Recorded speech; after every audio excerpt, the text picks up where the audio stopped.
Good morning to all of you. हम बात करेंगे सेकंड सेमेस्टर के विज्ञान विषय के बारे में। इस विषय के अंतर्गत हम जो आज टॉपिक पढ़ने जा रहे हैं वह टॉपिक है अम्ल, क्षार व लवण। इस टॉपिक के अंतर्गत हम अम्ल, उसके गुणों के बारे में, उनकी पहचान कैसे की जाती है उसके बारे में पढ़ेंगे। ऐसे ही क्षार के बारे में जानकारी करेंगे तथा लवण के बारे में। ठीक है, सभी लोग ध्यान से वीडियो देखिएगा और सभी लोग जो भी क्वेरी हो किसी की तो वो कमेंट करके बताइएगा। वीडियो स्टार्ट करते हैं। सबसे पहले बात करते हैं अम्ल के बारे में। तो अम्ल के बारे में डेफिनेशन अगर इसकी समझेंगे तो ब्रस्ट एंड लॉरी के अनुसार अम्ल वह रासायनिक यौगिक है जो प्रतिकारक यौगिक, यानी इसका एंटी एजेंट है। प्रतिकारक यौगिक क्षार को हाइड्रोजन आयन प्रदान करता है। अम्ल ठोस, द्रव अथवा गैस किसी भी भौतिक अवस्था में पाए जा सकते हैं। अम्ल के अलग अलग प्रकार हैं, जिसमें से यहाँ पर एग्जाम्पल के तौर पर अम्ल की आयन की मात्रा के बढ़ते हुए रूप में दुर्बल अम्ल से प्रबल अम्ल को समझाया गया है। ठीक है, हम बात करते हैं अम्ल के गुणों के बारे में। तो अम्ल का पीएच मान 7 से कम होता है। आगे हम डिस्कस करेंगे पीएच मान क्या होता है स्केल के बारे में।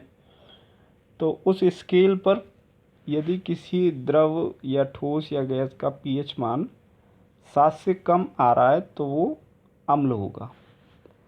अम्ल नीले लिटमस पत्र को लाल कर देते हैं। अम्ल जल से क्रिया करके हाइड्रोजन आयन देते हैं। यह स्वाद में खट्टे होते हैं। यह विद्युत के सुचालक होते हैं। अगर अम्लों की रासायनिक अभिक्रिया की बात करेंगे तो धातु के साथ अभिक्रिया करके लवण बनाते हैं तथा हाइड्रोजन गैस को मुक्त करते हैं। और अम्ल अगर धातु कार्बोनेट के साथ अभिक्रिया करते हैं तो कार्बन डाइऑक्साइड तथा जल का निर्माण करते हैं। ये अम्लों के गुणों के बारे में जानकारी हो गई। बात करते हैं अम्लों का वर्गीकरण। तो अम्लों का वर्गीकरण विभिन्न प्रकार से किया गया है। यहाँ पर कुछ भौतिक वर्गीकरण जो सामान्य तौर पर बेसिक या आधारभूत हैं उनके बारे में जानकारी आपको दी गई है। इसके अलावा भी अम्लों का वर्गीकरण ऑक्सीजन की उपस्थिति अनुपस्थिति के आधार पर किया जा सकता है। कार्बनिक अकार्बनिक अम्ल हो सकते हैं। ठीक है, अनेक प्रकार के इस प्रकार से हम वर्गीकरण कर सकते हैं। उनके स्थायित्व के आधार पर, उनकी क्षमता के आधार पर, उनकी हाइड्रोजन आयन की उपस्थिति के आधार पर उनकी कह सकते हैं। तो ये अलग अलग तरीके से वर्गीकरण किया जा सकता है। यहाँ पर सबसे पहला है तनुता के आधार पर। तो ये दो प्रकार के हैं, सांद्र और तनु अम्ल। तनु अम्ल जिनमें जल की मात्रा अधिक होगी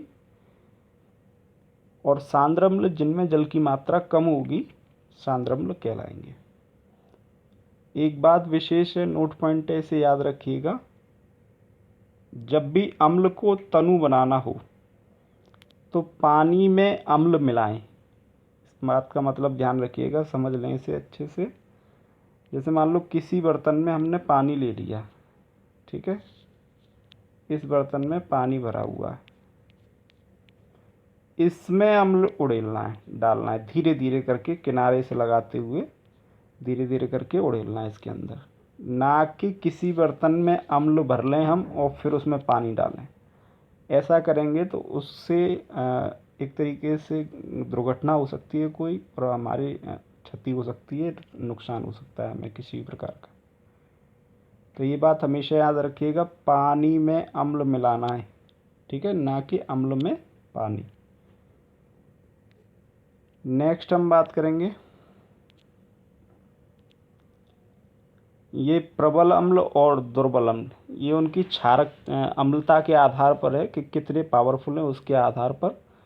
तो प्रबल अम्ल में नाइट्रिक एसिड, सल्फ्यूरिक अम्ल, sulphuric acid HCl, hydrochloric acid ये आते हैं। दुर्बल अम्ल में एसिटिक एसिड, फॉर्मिक एसिड और कार्बोनिक एसिड आते हैं। ठीक है, इसके अलावा इनके प्राकृतिक स्रोत भी हैं। जैसे हम अगर बात करें तो सिरका सिरके से कौन सा एसिड प्राप्त होता है हमें? एसिटिक अम्ल। संतरे से कौन सा प्राप्त होता है? सिट्रिक अम्ल। इमली से टार्ट्रिक, टमाटर से ऑक्सैलिक, खट्टे दूध से लैक्टिक, नींबू से सिट्रिक, चींटी के डंक में मेथेनाइक और नेटल मतलब बिच्छू, इसके डंक में भी मेथेनोइक एसिड होता है।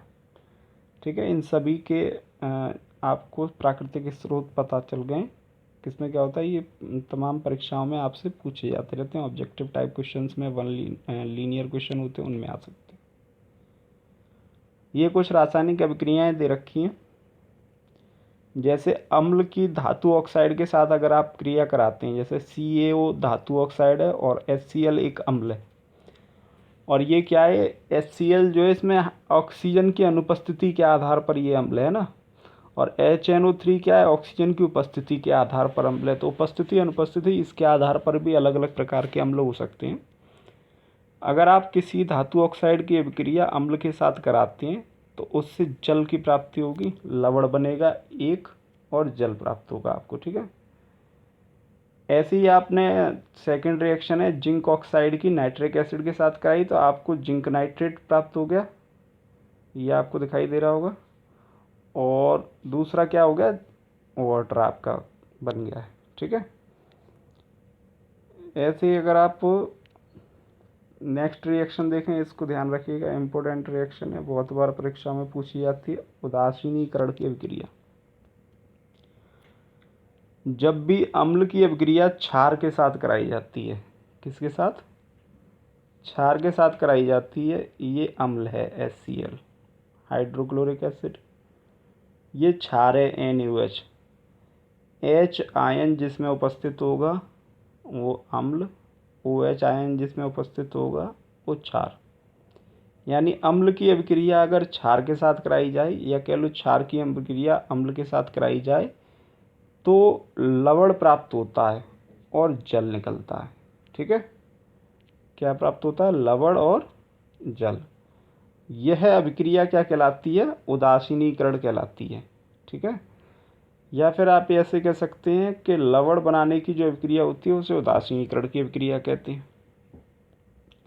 इसके अलावा ये कुछ और रिएक्शन बताइए, जैसे अघुलनशील क्षारों के साथ अभिक्रिया करके लवण और जल बनाते हैं। लवणों के साथ क्या अभिक्रिया हो सकती है, जैसे H2SO4 ये अम्ल है, अम्ल की अभिक्रिया कराई हमने BaCl2 के साथ, लवण के साथ, तो ये बन गया आपका प्रेसिपिटेट, यानी ये नीचे बैठ जाएगा, इसीलिए इसमें सिंबल दे रखा है एरो लगा के नीचे का। तो जैसे चूना वगैरह आप मिलाते हैं कभी पानी में तो वो क्या होता है, नीचे की ओर बैठ जाता है। ठीक है, तो ये उसी तरीके का एग्जांपल है, प्रेसिपिटेट बोलते हैं, नीचे तली में बैठ जाएगा ये बर्तन की।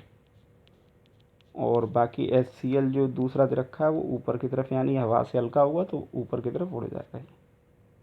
धातु के साथ अभिक्रिया कराएंगे तो धातु क्लोराइड जैसे बन गया इसमें। ठीक है, और बाकी हाइड्रोजन गैस ज़रूर निकलेगी। धातु के साथ अभिक्रिया में ध्यान रखना कि हाइड्रोजन गैस मुक्त होती है। क्या होता है? हाइड्रोजन गैस मुक्त होती है।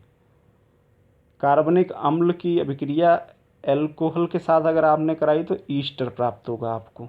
ठीक है, इस रिएक्शन को हम क्या कहते हैं? ईस्टरीकरण। जैसे ये उदासीनीकरण थी, ऐसे इस रिएक्शन का नाम है ईस्टरीकरण। तो इसमें ये क्या लिखा हुआ है? कार्बनिक अम्ल का फॉर्मूला लिखा हुआ है, और ये क्या लिखा हुआ है? एथिल एल्कोहल है C2H5। C2 मतलब एथ हो गया। मैथ एथ प्रोप के बारे में आपको बताया था मैंने अलग अलग क्लासेस में। जैसे कार्बन 1 हो तो मैथ, कार्बन 2 हो तो एथ, ऐसे कार्बन 3 होती हैं तो प्रोप, ऐसे करके इनके IUPAC नाम जो पढ़े जाते हैं। तो ये एथिल एल्कोहल है, ये कार्बोक्सिलिक एसिड है, CH3COOH, दोनों मिला के ये बन गया आपका एस्टर, और बाकी जल अलग हो गया। ठीक है, ये रिएक्शन क्या कहलाएगी? ईस्टरीकरण। नेक्स्ट हम बात करते हैं क्षार के बारे में। ब्रोस्टन एंड लॉरी के अनुसार क्षार एक ऐसा पदार्थ है जो अम्लीय पदार्थों को OH नेगेटिव आयन देता है, दान करता है या देता है। इसमें भी दुर्बल क्षार से प्रबल क्षार की ओर एग्जाम्पल के तौर पर बता रखा है मैंने। NH4OH एक दुर्बल क्षार है। OH आयन की मात्रा जैसे जैसे इंक्रीज होती जाएगी वैसे ये NaOH, KOH, CaOH ये क्या है? प्रबल क्षार है।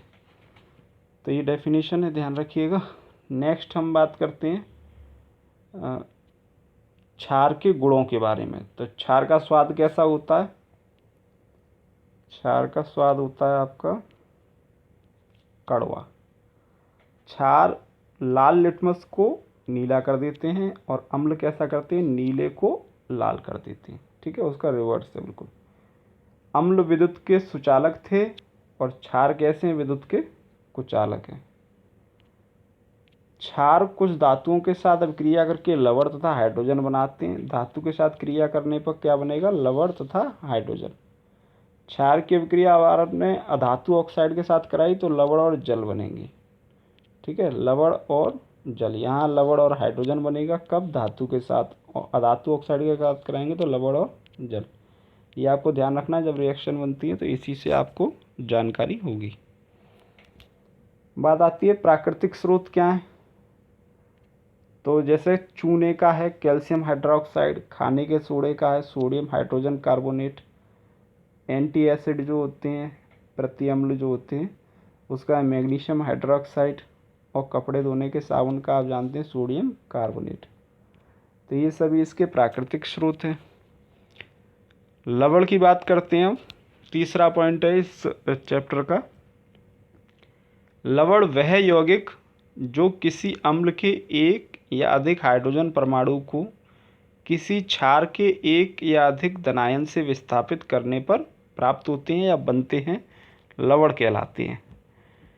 खाने वाला जो नमक होता है अपने घरों में प्रयोग करते हैं, यह एक लवण का प्रमुख उदाहरण समझ लीजिए इसे। एग्जाम्पल के तौर पर एक रिएक्शन यहाँ लिखी गई है, इस रिएक्शन को समझाते हैं आपको। तो HCl क्या है यहाँ पर? एसिड, अम्ल। OH की प्रेजेंस है इसमें, ये क्या हो गया? बेस। ये क्या निकल के आ गया हमारे पास? वाटर। अभी पीछे मैंने आपको एक रिएक्शन बताई थी कि अम्ल और क्षार की अभिक्रिया से लवण बनते हैं। क्या बनते हैं? लवण। तो ये आपका आ गया सॉल्ट। क्या आ गया? लवण या सॉल्ट। और ये अभिक्रिया क्या कहलाती है? क्या नाम बताया था इसका? ये अभिक्रिया कहलाती है उदासीनीकरण की अभिक्रिया। ठीक है, ये अभिक्रिया कहलाएगी आपकी उदासीनीकरण। नेक्स्ट हम बात करते हैं सूचक की। इंडिकेटर्स क्या होते हैं? तो वे पदार्थ जिससे हम अम्ल तथा क्षार की पहचान करते हैं और उन्हें अलग कर सकते हैं, सूचक कहलाते हैं। इंडिकेटर्स के टाइप के बारे में अगर बात करें तो सूचक जो है मुख्यतः 3 प्रकार के हैं: प्राकृतिक सूचक, कृत्रिम सूचक और गंधीय सूचक। प्राकृतिक सूचक कौन से हैं? ये पौधों में पाए जाते हैं, जैसे लिटमस, लाल पत्ता गोभी, हाइड्रेंजिया पौधे के फूल और हल्दी। कृत्रिम सूचक कौन से होते हैं? ये रासायनिक पदार्थ हैं, जैसे मेथिल ऑरेंज और फिनोल्फिथैलिन। गंधीय सूचक क्या है? इन पदार्थों की गंध अम्लीय या क्षारीय माध्यम में परिवर्तित होने लगती है, जैसे प्याज, लौंग का तेल आदि। इस टेबल की सहायता से इसे हम समझ सकते हैं। जैसे अगर मैं बात करूं सूचक लिटमस के बारे में, तो इसका सामान्य तौर पर रंग गंध में परिवर्तन, क्या चेंजेस आएंगे अम्ल के साथ वो समझना है, और क्षार के साथ क्या परिवर्तन आएंगे वो समझना है। अगर लिटमस पेपर को अम्ल के संपर्क में लाया जाएगा तो यह लाल रंग का हो जाएगा। कैसा लिटमस पेपर होगा? नीला होगा, वो लाल हो जाएगा। जो लाल होगा वो नीला हो जाएगा क्षार के संपर्क में आने से। ठीक है, नेक्स्ट हम बात करते हैं लाल पत्ता गोभी का रस लिया हमने, तो अगर अम्ल के संपर्क में आएगा तो लाल रहेगा और क्षार के संपर्क में हरा हो जाएगा। हल्दी की अगर बात करें तो अम्ल के साथ कोई चेंजेस नहीं आएंगे, लेकिन क्षार के संपर्क में आने पर ये लाल रंग की हो जाएगी। सेम इसी प्रकार से इन सभी में कुछ न कुछ जो भी परिवर्तन आपको सामने मैंने लिख दिए हैं, ये इसी प्रकार देखने को मिलेंगे। ठीक है, जैसे हम बात करेंगे हाइड्रेंजिया के फूल का रस अगर होगा तो वो अम्ल के साथ नीला रंग देगा, क्षार के साथ गुलाबी। फिनोल्फेथैलिन अम्ल के साथ कोई रंग नहीं, क्षार के साथ गुलाबी। मेथिल ऑरेंज अम्ल के साथ लाल, क्षार के साथ पीला। प्याज का रस अम्ल के संपर्क में आएगा तीक्ष्ण गंध, क्षार के संपर्क में आने पर कोई गंध नहीं। वनीला समान गंध रहती है, यानी अम्ल के संपर्क में आने पर कोई परिवर्तन नहीं होगा गंध में, लेकिन क्षार के संपर्क में आने पर कोई गंध नहीं रहेगी। लौंग के तेल में अम्ल के संपर्क में जब आएगा तो कोई गंध समान गंध रहेगी, कोई परिवर्तन नहीं आएगा, लेकिन क्षार के संपर्क में आने से उसकी गंध खत्म हो जाएगी। तो ये बात रही आपकी सूचकों की, इंडिकेटर्स। आप अम्ल क्षार को और इनको पहचानेंगे कैसे, अम्ल क्षार की पहचान कैसे करेंगे। कुछ अम्ल क्षार और लवण के नाम लिखे हुए हैं इस सारणी में, उनके रासायनिक सूत्र, उनके व्यापारिक नाम, घरेलू उपयोग कर सकते हैं या नहीं कर सकते हैं, औद्योगिक उपयोग कहाँ कर सकते हैं उनका, इनके बारे में जानकारी इस टेबल की सहायता से दी गई है। सबसे पहले बात करते हैं सल्फ्यूरिक अम्ल की। सल्फ्यूरिक अम्ल का रासायनिक सूत्र होता है H2SO4। इसे सामान्य व्यापारिक भाषा में, जैसे बाजार में जब हम इसे लेना जाएंगे तो गंधक का अम्ल बोल सकते हैं। सल्फ्यूरिक अम्ल भी बहुत सी दुकानों पर सामान्य नाम से भी जानते हैं। H2SO4 डिमांड किसी से करेंगे तो केमिकली कोई शॉप होगी वो तो इसको समझ सकता है, लेकिन अन्य जगह इस नाम से इसको नहीं जानते। औद्योगिक घरेलू काम में इसका कोई प्रयोग नहीं है। औद्योगिक उपयोग जैसे अमोनिया सल्फेट के निर्माण में, बैटरी के निर्माण में, रंग, कागज, कपड़े उद्योग आदि में। नाइट्रिक अम्ल की बात करें तो HNO3 इसका रासायनिक सूत्र है। व्यापारिक नाम इसका सोरेका अम्ल। औद्योगिक उपयोग की अगर बात करें तो HCl HNO3 जो है आदि अम्ल के निर्माण में, अम्लराज बनाने में, अमोनियम नाइट्रेट बनाने में, उर्वरकों के निर्माण में, सोना और चांदी को धोने में, TNT डायनामाइट विस्फोट बनाने में, इन सब जगह जो है इसका प्रयोग किया जाता है। सोडियम कार्बोनेट की अगर बात करें तो इसका रासायनिक सूत्र है NaSCO3। इसको खाने का सोडा बोलते हैं सामान्य भाषा में। घरों में इसका प्रयोग किया जाता है, बेकिंग पाउडर बनाने में प्रयोग कर सकते हैं, पेय पदार्थ बनाने में कर सकते हैं, डबल रोटी बनाने में कर सकते हैं, भोजन में कर सकते हैं, है ना, इन चीज़ों में इसका प्रयोग किया जा सकता है। नेक्स्ट जो बात है, इसका औद्योगिक उपयोग क्या है, तो सोडियम कार्बोनेट के निर्माण में, कच्चे पदार्थ के निर्माण में आप इसका प्रयोग कर सकते हो। नेक्स्ट इसी क्रम में कुछ और पॉइंट है। हाइड्रोक्लोरिक अम्ल HCl सूत्र है इसका। इसका सामान्य जो व्यापारिक नाम है वो है नमक का घोल। प्रयोग कहाँ करते हैं हम इसे, घरों में अगर बात करें तो टॉयलेट की सफाई में। व्यापारिक औद्योगिक स्तर पर अगर बात करें तो क्लोरीन के निर्माण में और नमक के शोधन में। ऐसे ही अगर हम बात करें एसिटिक अम्ल के बारे में तो एसिटिक अम्ल का रासायनिक सूत्र क्या होता है, CH3COOH। इसका व्यापारिक नाम है सिरका। अचार बनाने में, घरों में प्रयोग जो है उसका, और दवा के रूप में। व्यापारिक स्तर पर फोटो फिल्म के निर्माण में और सफ़ेदा बनाने में। ये सफ़ेदा लिख लेना। सोडियम हाइड्रोक्साइड नेक्स्ट टॉपिक है, इसके बारे में बात करें। इसका रासायनिक सूत्र है NaOH। कास्टिक सोडा व्यापारिक नाम है इसका। घरेलू काम में किया जाता है, बर्तनों की सफाई करने में इसका प्रयोग, और साबुन के निर्माण पर व्यापारिक स्तर में इसका प्रयोग किया जाता है। कैल्शियम ऑक्साइड CaO, व्यापारिक तौर पर इसे चूना कहते हैं। घरों की पुताई करने में, घरेलू उपचार में। व्यापारिक स्तर पर इसका प्रयोग अमोनिया के निर्माण में किया जाता है और आयरन के निष्कर्षण में। नेक्स्ट टॉपिक है हमारा सोडियम क्लोराइड। सोडियम क्लोराइड यानी सूत्र है इसका NaCl, कॉमन सॉल्ट बोलते हैं। घरों में खाने के रूप में इसको आप प्रयोग करते हैं और ORS का घोल बनाने में। व्यापारिक स्तर पर इसका प्रयोग क्लोरीन के निर्माण में और साबुन उद्योग में किया जाता है। और लास्ट पॉइंट है आपका सोडियम कार्बोनेट। सूत्र है इसका Na2CO3, दावन सॉल्ट बोलते हैं इसे, दावन सोडा। कपड़ों की धुलाई में प्रयोग किया जाता है और कांच के निर्माण में व्यापारिक स्तर पर इसका प्रयोग किया जाता है। नेक्स्ट हम बात करते हैं पीएच स्केल के बारे में। पीएच स्केल का जो खोज की गई थी या निर्माण किया गया था सन 1909 में सोरेनसन के द्वारा किया गया था। किसी भी घोल जो होगा उसमें हाइड्रोजन आयन की सांद्रता मापने के लिए इसका प्रयोग किया जाता है। ध्यान रखिए, घोल में हाइड्रोजन आयन की सांद्रता नापने में, ठीक है, इसका प्रयोग किया जाता है। ये पीएच स्केल पैमाना आपको बनाकर बताया। इसमें 1 से लेकर 14, 0 से लेकर 14 तक के अंक निर्धारित होते हैं, अलग अलग खाने बने होते हैं। जैसे किसी का मान अगर 0 है, यहाँ से शुरू होंगी वो वैल्यू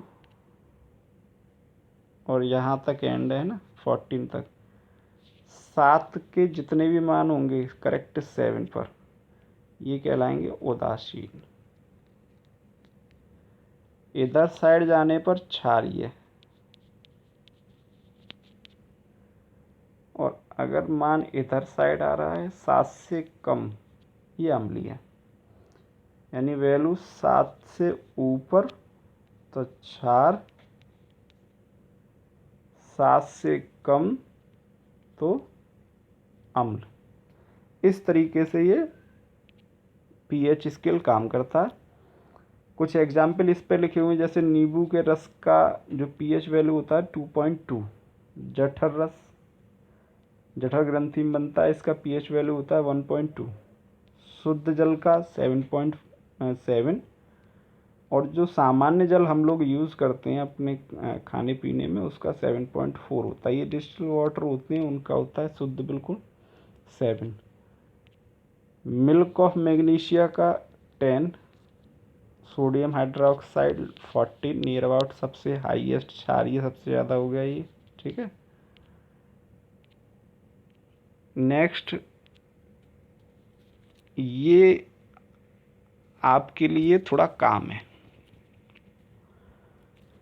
सभी लोगों को करना है और कमेंट करके इसको वापस मुझे आंसर देने हैं इसके, ठीक है।